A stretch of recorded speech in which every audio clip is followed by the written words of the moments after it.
हाथ नहीं करो बस बहुत छोटा हो जाएगा डायग्राम छोटी बहुत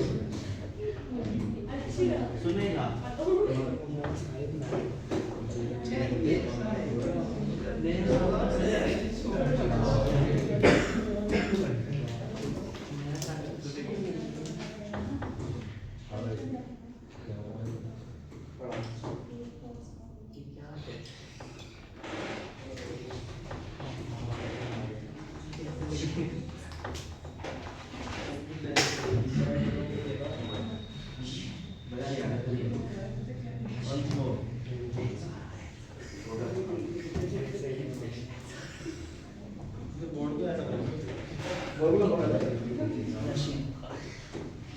ले भाग भाग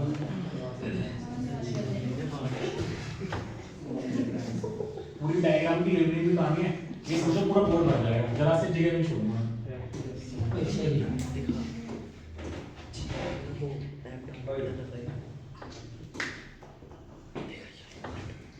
अच्छा इजैकुलेटरी डक्ट जो बनाई थी वो कौन सी तरह से बनाई थी येलो कलर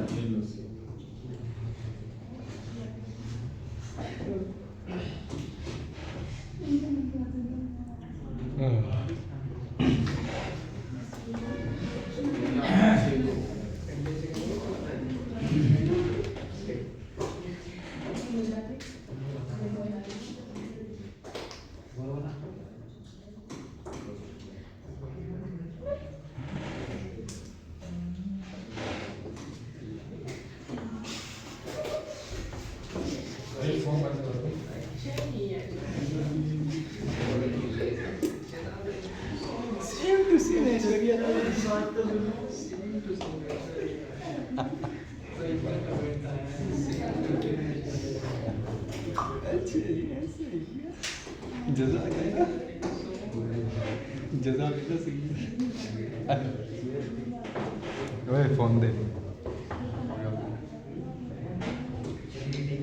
हाँ तो फोन बंद नहीं कर दिया बुद्ध नहीं करने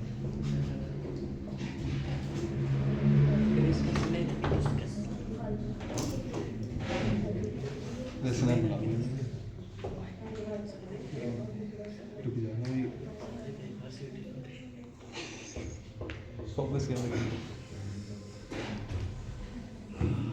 कैमरा फोकस ठीक है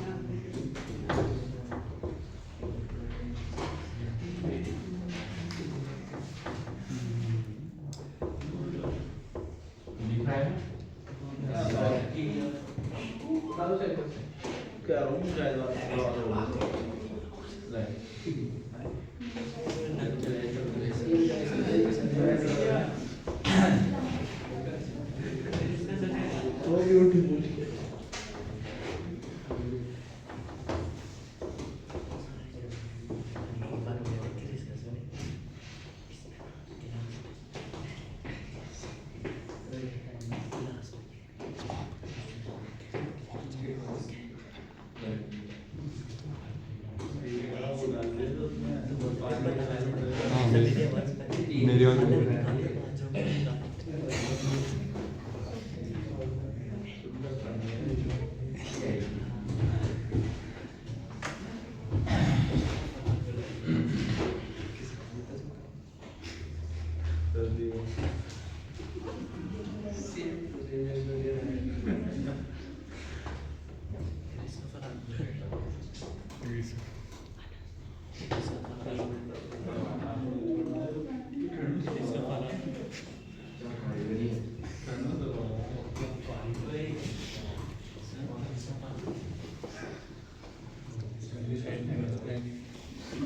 किसके साथ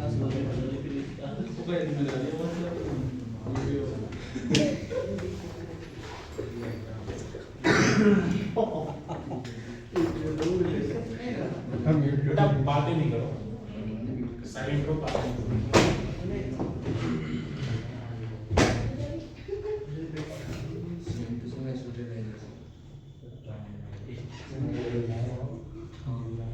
पकड़ दो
वेंडर डायग्राम सिस्टम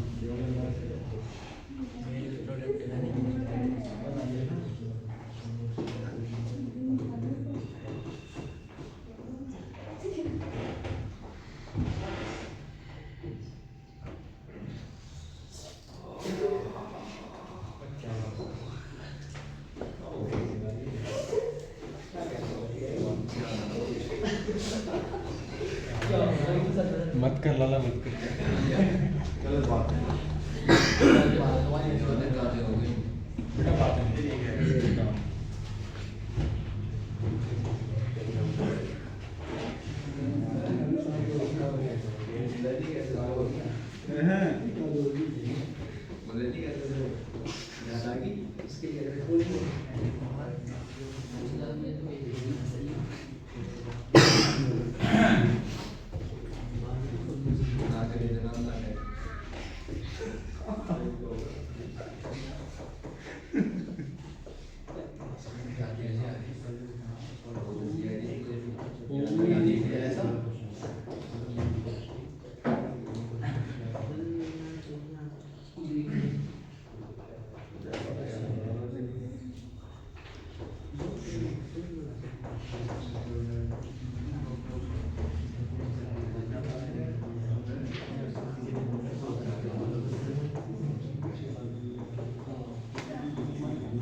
सुनेगा तू ज़्यादा सुनना मिल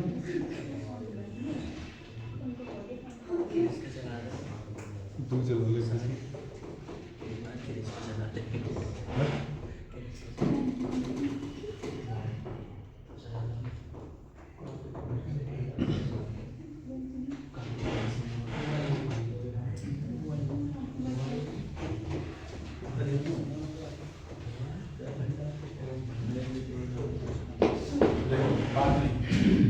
वेरी गुड साइलेंट रहना वाह क्या बात अबे समझने के लिए पूरे घंटा चाहिए ठीक है ना आप आराम से बैठ जाओ और समझना है तो जो कोई अपनी होशियार दिखाएगा उससे क्वेश्चन पूछे जाएंगे ठीक है इसलिए आराम से बैठ जाओ और समझ लो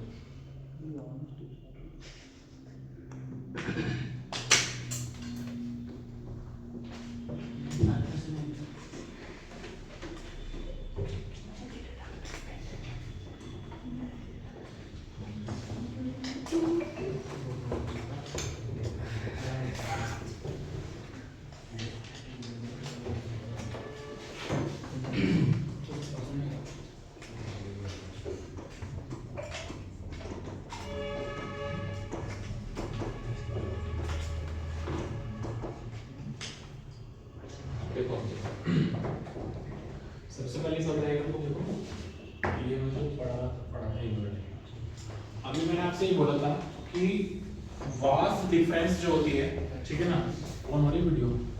हाँ सही चल रही है। तुमने शॉर्ट्स क्लिक की? ये बेटा करनी होनी चाहिए, ऊपर नहीं हो रहा है, फिर आगे बढ़ो। यहाँ से हो सकता है ना, इसे लूज करो, ठीक, इसे लूज कर सकते हैं, यहाँ से हो सकता है, ऊपर करो, ऊपर हो जाएगा।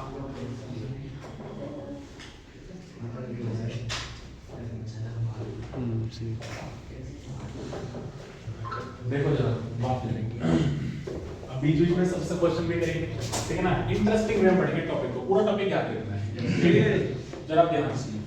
अच्छा भी अपनी बात, ये तो डायग्राम बिल्कुल समझ में आ गया ना, ये जो डायग्राम था ये डॉर्सल व्यू का डायग्राम है, डॉर्सल मतलब ये ऐसे इधर का डायग्राम डॉर्सल पोस्टीरियर साइड का, लेकिन जो डायग्राम पढ़ेंगे वो एंटीरियर साइड का वेंट्रल व्यू का डायग्राम पढ़ेंगे, समझ में आ रहा है? तो क्या होता है कि जो हमारी वास्ट डिफरेंस है वो यूरेटर के पीछे लूप बनाया, एनसीईआरटी बोलती है कि जो यूरेटर है उसके पीछे वो जो है पोस्टीरियर साइड पीछे को जाती है वास्ट डिफरेंस, और जो है वो डायलेट वाला पार्ट होता है जिसको हम क्या बोलते हैं, एम्पुला बोलते हैं, एम्पुला में हमारा जो है ये डायलेट हो जाता है। फिर डोर्सोलेटरल साइड में ग्लैंड होती है, इसको क्या बोलते हैं, समिनल वेसाइकल बोलते हैं। फिर क्या होता है, हमारी कॉमन इजैकुलेटरी डक्ट होती है, ये क्या ओपन होगी, ये वेंट्रल साइड में ओपन होगी, तो ये देखो common ejaculatory duct ventral side में ओपन होगी, जरा ध्यान से सुनो।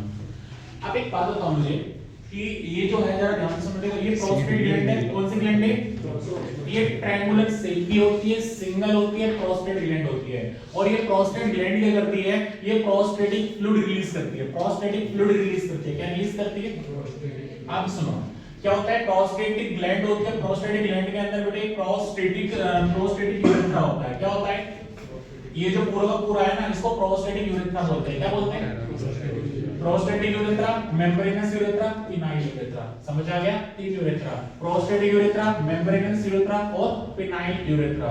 अब जरा ध्यान से सुनो, इस प्रोस्टेटिक यूरेथ्रा के अंदर यूरेथ्रल क्रस्ट होता है, क्या होता है, ये जो है ना, इसको बनाया यूरेथ्रल क्रस्ट, इसको बोला यूरेथ्रल क्रस्ट, क्या बोला इसको, ये यूरेथ्रल क्रस्ट होता है। इस यूरेथ्रल क्रस्ट के अंदर मुझे बताओ, क्या एक जोड़ी, क्या इजैकुलेटरी डक्ट ओपन होती नहीं होती है, अरे इसका नाम क्या दिया, जरा बोलो जरा, क्या बोलते हैं इसको, इसको बोलते हैं common ejaculatory duct, common ejaculatory duct, इसको कॉमन इजैकुलेटरी डक्ट बोलते हैं। क्या ओपन हो रही है, नहीं हो रही है, ठीक है ना, ये कॉमन इजैकुलेटरी डक्ट ओपन हो रही है, अब सीधा ये हमारा प्रोस्टेटिक यूरेथ्रा, फिर मेम्ब्रेनस यूरेथ्रा, फिर यूरेथ्रा के थ्रू सीधा बाहर आ जाता है हमारा सीमेन।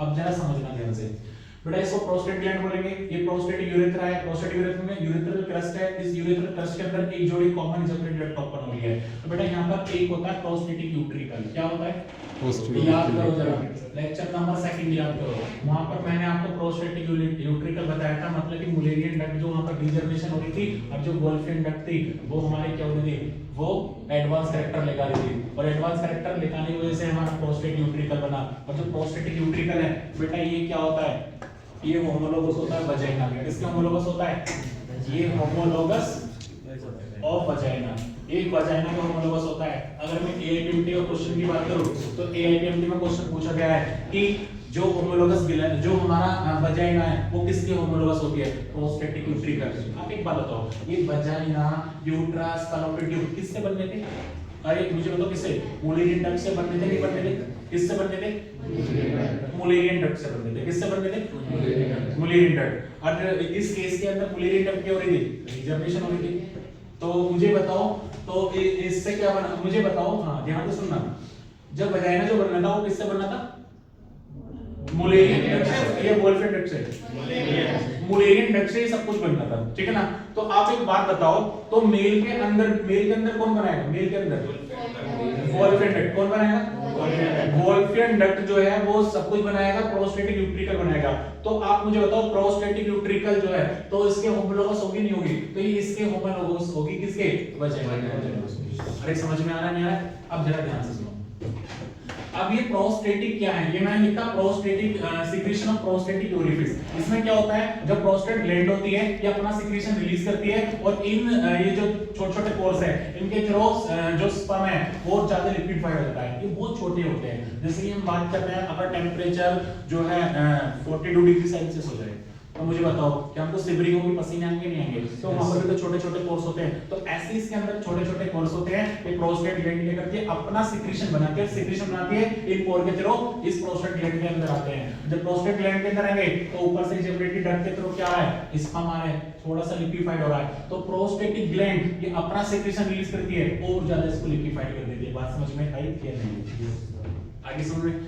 यहाँ पे क्या होता है, यहाँ पर बेटा एक स्फिंक्टर होता है, उसको बोलते हैं इंटरनल स्फिंक्टर, जो कि इनवॉलंटरी होता है। कैसा होता है, ये हमारे विल पावर में कंट्रोल में नहीं होता है, जो कि इनवॉलंटरी स्फिंक्टर होता है, इसको स्फिंक्टर बोलते हैं। स्फिंक्टर और वोल्व अलग-अलग होते हैं। स्फिंक्टर बने होते हैं मसल्स के और वोल्व बने होते हैं कस्कुल के, ठीक है ना। वोल्व का क्या होता है, ये बैक फ्लो को रोकने का काम करता है, और ये मसल्स से बने होते हैं। अब जरा ध्यान से सुनो, ये वाला जो पार्ट है इसको बोलेंगे हम क्या, मेम्ब्रेनस यूरेथ्रा। क्या बोलेंगे, ये होता है 1 to 2 सेंटीमीटर, कितने का होता है? और ये वाला जो पार्ट होता है इसको बोलेंगे प्रोस्टेटिक यूरेथ्रा, कितने सेंटीमीटर का होता है? 2 to 3 सेंटीमीटर का। ये याद भी रखना है, प्रोस्टेटिक यूरेथ्रा 2 to 3 सेंटीमीटर और मेम्ब्रेनस यूरेथ्रा 1 to 2 सेंटीमीटर। समझ में आ गया? एक होता है पिनाइल यूरेथ्रा। क्या होता है? पिनाइल यूरेथ्रा, जो कि 15 सेंटीमीटर का। कितने का होता है? ये इरेक्ट पोजीशन में होता है। किसमें होता है? इरेक्ट पोजीशन के अंदर पिनाइल यूरेथ्रा 15 सेंटीमीटर का होता है, याद रखना। तो 3 यूरेथ्रा, सबसे पहले कौन सा? प्रोस्टेटिक, फिर कौन सा? मेम्ब्रेनस, फिर कौन सा? Phenyl urethra. कौन सा? ये बात समझ में आ रही है आपको, नहीं आ रही? क्लियर है ना? तो हमने अभी बात करी, अब जरा ध्यान से सुनो। देखो इसको बोलते हैं स्फिंक्टर मसल्स। क्या बोलते हैं इसको? ये स्फिंक्टर मसल्स होती है, वॉलेंटरी होती है। अब यहाँ पर क्या होता है, ये हमारा कुछ बल्ब वाला पार्ट दिख रहा है बेटा। यहाँ पे एक जोड़ी ग्लैंड निकली, इसको हम बोलते हैं बल्बो यूरेथ्रल ग्लैंड या कॉर्पस ग्लैंड। क्या बोलते हैं?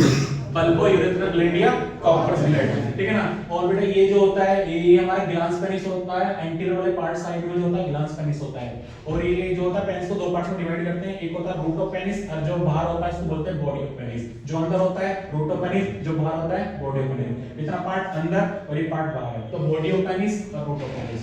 ये हमने एनाटॉमी की बात की। अब इसकी फिजियोलॉजी की बात करते हैं, काम कैसे होगा जरा देखो क्या होता है। ये तो आपने पढ़ लिया, कौन सा व्यू है ये मुझे बताओ सबसे पहले। ये वेंट्रल व्यू है। कैसा व्यू है? वेंट्रल। इस वेंट्रल व्यू में आप एक बात बताओ, सबसे पहले क्वेश्चन आना चाहिए माइंड में कि सर कि एट ए टाइम की सीमेन और यूरिन क्यों नहीं आता? एक टाइम पर सीमेन भी नहीं आता, एक टाइम पर यूरिन भी नहीं आता। मतलब पहले आपको सीमेन आएगा, उसका फिर यूरिन आ सकता है, या यूरिन, मतलब दोनों एक साथ नहीं आ सकते। क्यों नहीं आते? अब जरा ध्यान से बताओ। अरे पाथवे तो एक ही है ना, मुझे बताओ क्या इसके थ्रू सीमेन आएगा, यूरिन भी यहीं भी आएगा, तो दोनों एक साथ क्यों नहीं आते?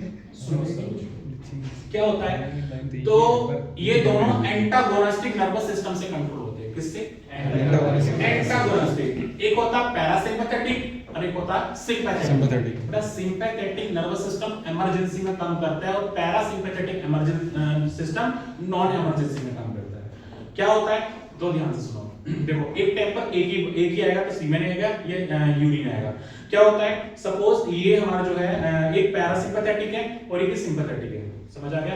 पैरासिम्पैथेटिक, सिंपैथेटिक दोनों एक टाइम पर एक्टिवेट नहीं हो सकते।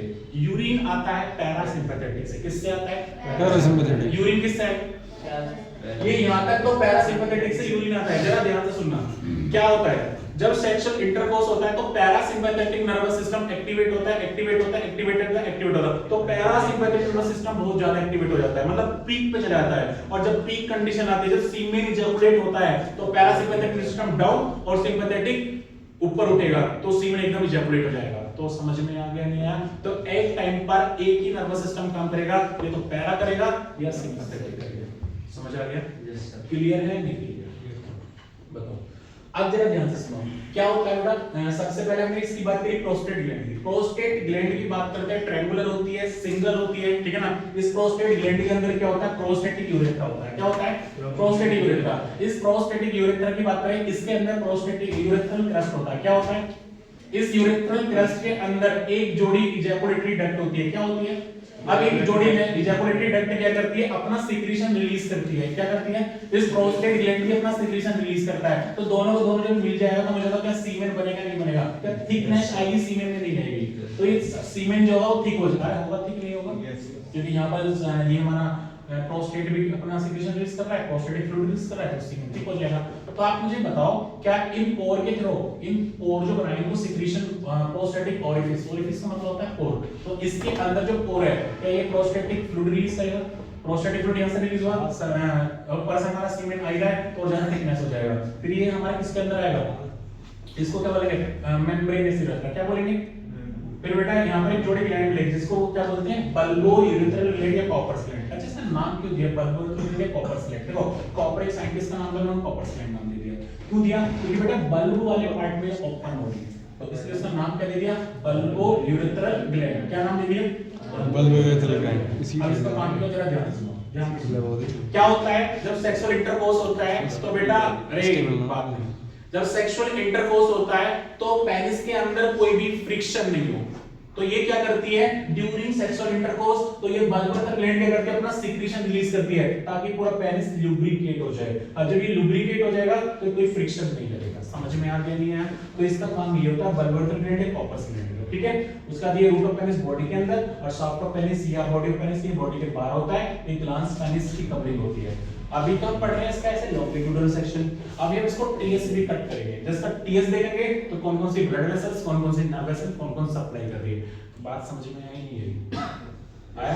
चलो कोई डाउट है, डाउट पूछो, क्या डाउट आ रहा है इसके अंदर से। तो वो एनसीईआरटी की सारी लाइंस क्लियर होगी, सारी लाइंस क्लियर होगी, जो भी एनसीईआरटी में आपको दे रखा है सब लाइंस क्लियर है, ठीक है ना। एक बार मुझे स्टडी दिखा दे।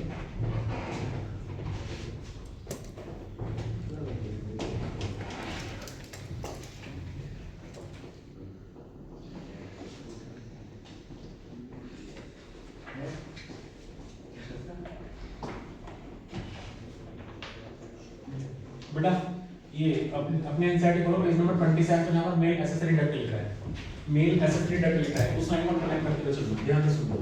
जहां मेल एसेसरी डक्ट लिखा है उसको ओपन करो, मेल एसेसरी डक्ट जो लिख रहा है लिखा है, देखो जरा ध्यान से सुनो, लिखा है the male accessory duct include rete testis, Vasa efferentia. बेटा वासा का मतलब होता है प्लूरल और वास का मतलब होता है singular. Vas efferentia, epididymis and vas deferens. The seminiferous tubules of testis open into the vas efferentia through the rectitestis. Clear है? उसका लिखा है the vas efferentia leave the testis and open into epididymis located along the posterior surface of each testis. अरे एक बात बताओ, समझ में आया नहीं है? ये देखिए। The epididymis lead to vas deferens that ascend to the abdomen and loop over the urinary bladder. Urinary bladder के पीछे को loop बना के जाती है यूरेटर के, तो ओपन हो जाती है एम्पुला में। समझ में आ गया? It receive a duct from seminal vesicle, वहां पर seminal vesicle duct मिलती है और open into the urethra as a common ejaculated duct। समझ में आ गया?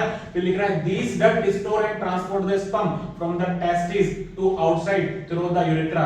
The urethra originate from the urinary bladder and extend through the penis to its external opening is called urethral meatus। और इसी opening को क्या बोलते हैं? urethral meatus या urogenital meatus। ये बोला कि इससे सीमेन भी आ रहा है, इससे यूरिन भी आ रहा है, तो इसके इसका नाम क्या बोला? urogenital meatus। समझ में आया नहीं? क्लियर? चलो आपसे क्वेश्चन कर लेते हैं, ठीक है ना।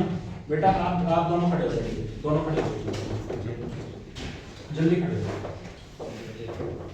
आप एक बात बताओ, आपसे क्वेश्चन है बेटा, कोई बात नहीं करेगा, साइलेंट, सभी का नंबर आएगा। आप मुझे बताओ कि जो बल्बोरेथ्रल ग्लैंड नाम है, इसका दूसरा नाम कॉपर्स ग्लैंड है, ठीक है ना। इसका नाम क्यों ऐसे क्यों पड़ा बल्बोरेथ्रल ग्लैंड? बोलो क्यों पड़ा इसका बल्बोरेथ्रल ग्लैंड नाम ऐसे? बैठना और उसका सुनना ये नहीं होगा, या भी करना है। बोलो जरा क्यों पड़ा इसका नाम? मुझे याद, मुझे बताओ मुझे क्यों इसका नाम पड़ा बल्बोरेथ्रल ग्लैंड क्यों बोला इसको? अभी मैंने समझा है, अरे इसके अंदर ही दिख रहा है भाई, एक बल्ब लाइट है, तो इसलिए इसका नाम बल्बोरेथ्रल ग्लैंड पड़ा। समझ लो, इसको कोई फंक्शन नहीं पूछा। आप बताओ भाई, आप मुझे बताओ अगर वास डिफरेंस को कट कर दिया जाए, ठीक है ना, वास डिफरेंस को कट कर दिया जाए तो सीमेन आएगा नहीं आएगा? सभी से क्वेश्चन है, बैठ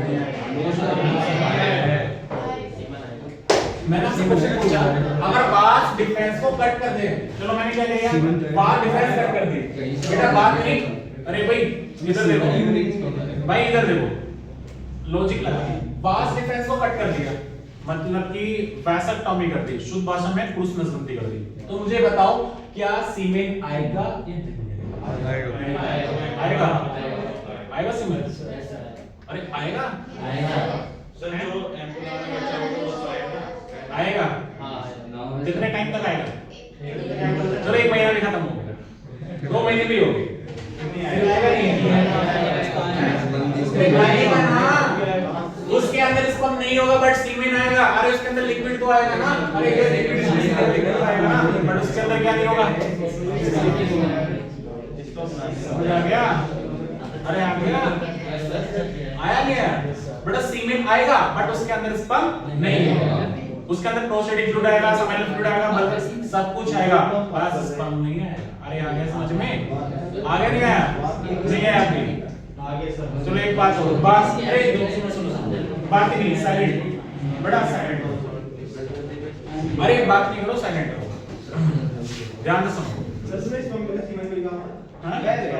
मैंने बोला सीमेन के अंदर स्पर्म नहीं होगा। हाँ वो 1 महीने तक हो सकता है, 1 महीने तक अगर वासेक्टॉमी कर दी जाए तो तुरंत वो स्टरलाइज नहीं होगा, वो 1 महीने बाद स्टरलाइजेशन होगा, क्योंकि अभी तक उसके अंदर एम्पुला में स्पर्म भरे हुए हैं। समझ आ गया? क्यों यहाँ पर आके स्टोर जाते हैं, वो इतने ज्यादा स्टोर हो जाते हैं, ट्रिलियंस ऑफ स्पर्म स्टोर रहते हैं इस एम्पुला के अंदर एट ए टाइम। अब क्या होता है कि अगर 1 महीने तक डेली सेक्सुअल इंटरकोर्स या कोइटस करते रहेंगे तो तब भी खत्म नहीं होते हैं। तो इसलिए 1 महीने तक वो फर्टाइल रहेगा, 1 महीने बाद स्टराइल हो जाएगा। समझ रहे हो? छोटी सी सर्जरी होती है, छोटा सा ऑपरेशन होता है, ठीक है ना? क्या होता है एक, अरे भाई क्या होता है जो है वैसेक्टॉमी पहली बात तो इंडिया में ज्यादातर नहीं करवाते। जैसे कि बात करें आउट ऑफ इंडिया की बात करें, जो अलग कंट्री होती है वहां पर करी जाती है। क्यों करी जाती है ध्यान से सुनो। जैसे डॉक्टर्स होते हैं, उनको गायनिकोलॉजिस्ट बनना है, तो क्या करते हैं वैसेक्टॉमी 80% तो फीमेल ही कराती है इंडिया के अंदर, और 20% होते हैं जो कराते हैं, वैसे कराते नहीं है, ठीक है ना? तो आउट ऑफ इंडिया की बात करें, अलग कंट्री की बात करें, तो वहां पर जिनकी वैसेक्टॉमी कराते हैं ना, तो उनको पैसा मिलता है। तो जैसे कोई अनपढ़ लोग होता है तो उनको पता ही नहीं वैसेक्टॉमी क्या होता है, ठीक है? तो उनकी वैसेक्टॉमी कर देते हैं, कुछ नहीं करते हैं, पेशेंट को उल्टाते हैं, उनका स्क्रोटम को स्टिच करते हैं, तो वहां पर जनरल एनेस्थीसिया लगाते हैं, ठीक है ना? क्या होता है जो डीप इंग्वाइनल कैनाल होती है, जो हमने कल पढ़ाया था डीप इंग्वाइनल कैनाल, तो वहां पर क्या करते हैं छोटा सा कट लगाते हैं, वहीं पर उसको टाइट कर देते हैं, बांध देते हैं और थोड़ी सी मेडिसिन लेते हैं, खत्म, जाओ, उनको थोड़ा पैसे दे देते हैं। अलग कंट्री में ये काम होता है, समझ में आ गया? और फीमेल की बात करें तो उसके अंदर थोड़ा सा कॉम्प्लिकेशन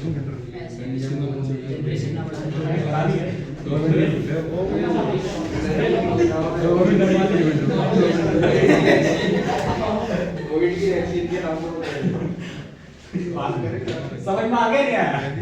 अच्छा तो समझ में आया है नहीं? बढ़िया है समझ में? अच्छा एक बात और बताओ, सुनो, बातचीत नहीं सारी। अरे बेटा ध्यान से सुनो, आपसे क्वेश्चन और पूछ लेते हैं, चलो जब नहीं मानते तो आप मुझे बताओ कि कॉमन इजैकुलेटरी डक्ट जो है, कॉमन इजैकुलेटरी डक्ट बोला, इसे कॉमन क्यों बोला? क्योंकि ये दोनों से, एम्पुला से और किससे? आंसर दो। आप एक बात बताओ, अगर हमने जो है क्या हुआ,